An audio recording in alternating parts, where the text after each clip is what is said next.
اداکار صدقار حسام قاضی 1963 کو کوئٹہ میں پیدا ہوئے۔ ابتدائی تعلیم انہوں نے کوئٹہ یونیورسٹی سے حاصل کی اور وہاں سے انہوں نے کامرس میں ماسٹر کیا۔ تعلیم سے فارغ ہو کر وہ ایک کالج میں لیکچرار کے عہدے پر مقرر ہو گئے۔ حسام قاضی نے اپنے فنی کیریئر کا آغاز دوست محمد گوشکوری کے ڈرامے خالی ہاتھ سے 1980 میں کیا۔ حسام قاضی لیکچرار کی نوکری کے ساتھ ساتھ اداکاری کرنا چاہتے تھے اور وہ اپنی لیکچرر کی نوکری کو چھوڑنا نہیں چاہتے تھے اور اپنے کیریئر کو آگے بڑھانا چاہتے تھے۔ انہوں نے پاکستان ٹیلی ویژن کوئٹہ کے ساتھ ساتھ کراچی اور اسلام آباد میں بھی تھرلر ڈراموں میں کام کیا۔ ان کا ڈرامہ چھاؤں ایسا تھا جسے انہیں ملک گیر شہرت حاصل ہوئی۔ اگر ان کے دوسرے مشہور ڈراموں کی بات کریں تو ان میں ماروی، یہ کراچی سینٹر کی پیشکش تھی، درد کے رشتے، دیس پردیس، مٹی کی مورت، سلسلے، لبے دریا، کشکول، گرانا، محراب خان اور ڈرامہ چاکر اعظم وغیرہ شامل ہے۔ ڈرامہ ماروی کے بارے میں ہم جانتے ہیں کہ یہ 1984 میں کراچی سینٹر سے نشر کیا گیا تھا اور اس میں اداکارہ غزل صدیقی کو پہلی دفعہ متعارف کرایا گیا تھا۔ حسام قاضی کی بھرپور اداکاری کے سبب یہ ڈرامہ پاکستان ٹیلی ویژن کی تاریخ کے مقبول ترین ڈراموں میں شامل ہوا۔ حسام قاضی 3 جولائی 2004 کو کراچی میں وفات پا گئے تھے اور ان کی وفات کی وجہ دل کا عارضہ تھا اور انہیں ہارٹ اٹیک ہوا تھا۔ انہوں نے اپنے 2 اشروں کے کیریئر میں پاکستان ٹیلی ویژن کو کچھ حیرت انگیز اور کلاسیکی ڈرامے دیے جسے لوگ آج تک لطف اندوز ہوتے ہیں۔ اب ہم آپ کو ایک تصویر دکھاتے ہیں ان کے بیٹے کی جو جوان ہو چکا ہے۔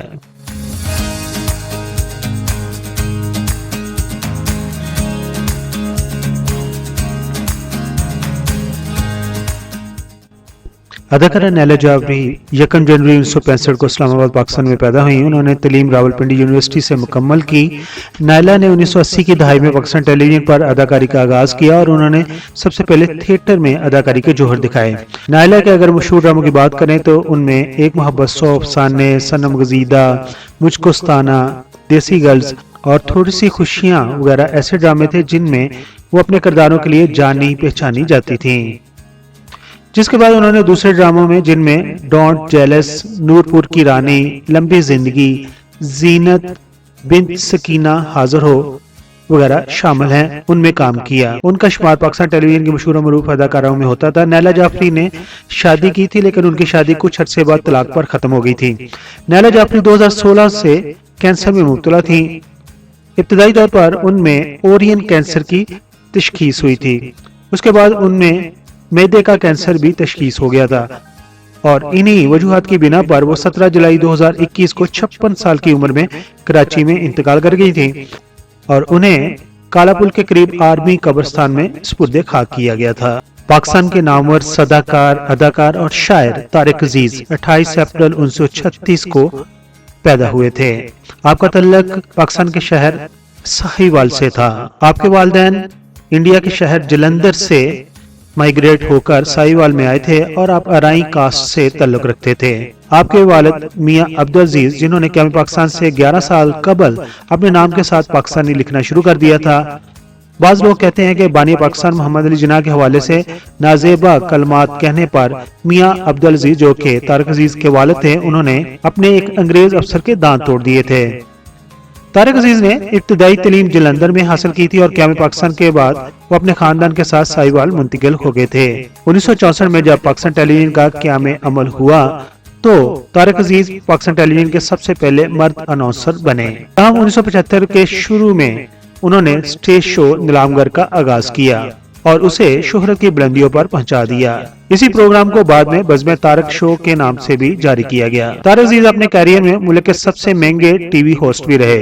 انہوں نے ایک انٹرویو میں بتایا تھا کہ انہوں نے 1 گھنٹے کا معاوضہ 10 لاکھ روپے تک بھی وصول کیا اور اس کے علاوہ 1 گھنٹے سے جتنے منٹ زیادہ ہوئے اس کا معاوضہ الگ انہیں ملتا تھا اور یہ زمانہ ان کے کیریئر کا عروج کا زمانہ تھا، جبکہ انہوں نے اپنے فنی کیریئر کا آغاز 1960 میں ریڈیو پاکستان لاہور سے کیا تھا اور اس وقت انہیں 150 روپیہ پر منتھ دیا جاتا تھا۔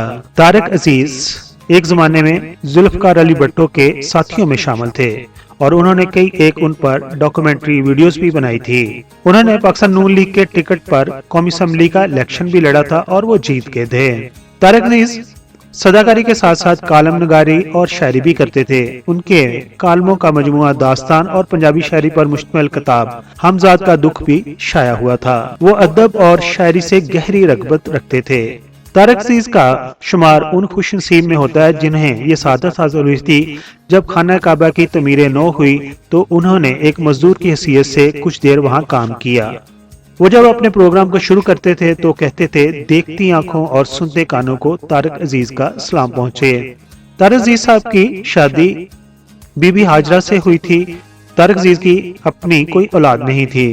उन्होंने मरने से कबल अपनी तमाम जायदाद अपने प्यारे पाकिस्तान के लिए वक्फ कर दी। उनकी वसीयत के मुताबिक उनकी प्रॉपर्टी और 4 करोड़ 41 लाख रुपए की रकम कौमी खजाने में जमा करा दी गई थी। तारक अजीज 17 जून 2020 को 84 साल की उम्र में लाहौर में वफात पा गए थे। अदाकार सदाकार आबद अली 17 मार्च 1952 को बलूचिस्तान के शहर कोयटा में पैदा हुए।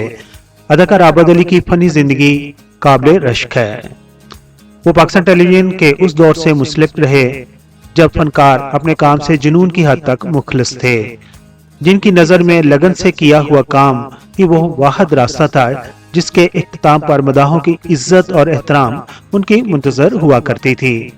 उन्होंने कोयटा में तालीम मुकम्मल की। अपने अंदर के फनकार को दरियाफ्त करने की गरज से तलाश की अनदेखी मंजिल को वो निकल पड़े।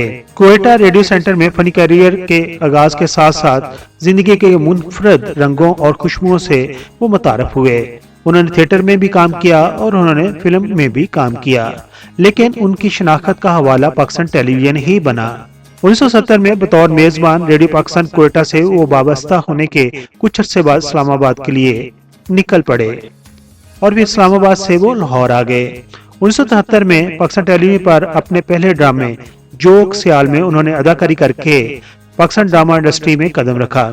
फिर ये सिलसिला चल निकला, लेकिन उन्हें शोहरत पाकिस्तान टेलीविजन के ड्रामा वारिस से मिली, जिसके जरिए उनकी अदाकाराना सलाहियतों का लोहा पाकिस्तान भर में मान लिया गया। 1980-1979 में नशर होने वाले उस ड्रामे ने उनको शोहरत की बुलंदियों तक पहुंचा दिया। उन्होंने उस ड्रामे में दिलावर के नाम से किरदार निभाया था और ड्रामा वारिस को मशहूर शायर और ड्रामा नगार अमजद मरहूम ने लिखा था। आबद अली की बेटी अमान अली भी मशहूर मरूफ पाकिस्तान फिल्म इंडस्ट्री की अदाकारा हैं, जबकि उनकी बेटी रहमा अली गुलकारी से वाबस्ता हैं और कोक स्टूडियो के कई गानों में अपनी आवाज का जादू जगा चुकी हैं। जबकि आबद अली की तीसरी बेटी का नाम मरियम अली है। आपका कोई बेटा नहीं था। आपने पहली शादी 1979 में हुमैरा अली से की थी, जबकि दूसरी शादी उन्होंने 2006 में अदाकारा नूरीन से की थी। पाकिस्तान का यह मशहूर मरूफ और हर दिल अजीज अदाकार आबद अली 4 सितंबर 2019 को 67 साल की उम्र में अपने खालके हकीकी से कराची में जा मिला था। कराची, लाहौर, पेशावर, फैसलाबाद, कोयटा, एक रास्ता पाकिस्तान और एक रास्ता वर्ल्ड। आप दुनिया में जहाँ कहीं भी हमारा YouTube चैनल देख रहे हैं, अस्सलाम वालेकुम। अदाकारा सदाकारा यास्मीन इस्माइल 28 मार्च 1950 को रावलपिंडी में पैदा हुई। उनके वालिद फौज में कर्नल के ओहदा पर उस वक्त, जिनकी कई बार मुंतकिली की वजह से आपने पाकिस्तान के कई एक स्कूलों में तालीम हासिल की। 1971 में अपने वालिद की वफात के बाद यास्मीन ने कराची में रहायश इख्तियार कर ली। आपकी शादी 1974 में तारक इस्माइल से हुई, जो कि एक फार्मास्यूटिकल कंपनी के अंदर आला ओहदे पर काम करते थे। आप कराची के एक ग्रुप थिएटर की हेड भी बन गईं। आपने तकरीबन 24 साल तक थिएटर में ड्रामों में हिदायतकारी की। दोस्तों, अदाकारा यास्मीन के अपने शोहर तारक इस्माइल से 2 बच्चे हैं, जिनमें एक बेटी सिला इस्माइल और एक बेटा अमल इस्माइल शामिल है। लेकिन आपके दोनों बच्चों में कोई भी शोबिल इंडस्ट्री की तरफ नहीं आया। पाकिस्तान की ये खूबसूरत अदाकारा ड्रामा तन्हाइयां में भी नजर आई थी। यास्मीन इस्माइल की वफात 18 जनवरी 2002 को कराची में हुई और उन्हें कराची के आर्मी कब्रिस्तान में दफन किया गया। दोस्तों, ये थे वो फनकार जिन्हें हम हमेशा से चाहते आए हैं, जिनसे हम प्यार करते आए हैं, जिनसे हमारा बचपन जुड़ा हुआ है। अगर आपको ये वीडियो पसंद आई हो तो आप भी हमें प्यार दीजिए, अपनी मोहब्बत दीजिए, हमारी इस वीडियो को लाइक कर दीजिए। जबकि हमारे चैनल पर अगर आप नए हैं तो इसको सब्सक्राइब कर दीजिए। अपने ख्यालात का इज़हार कमेंट्स बॉक्स में जरूर कीजिए। आखिर पर ये कहूँगा कि अपना और अपनी फैमिली का जरूर ख्याल रखिए। Thank you so much.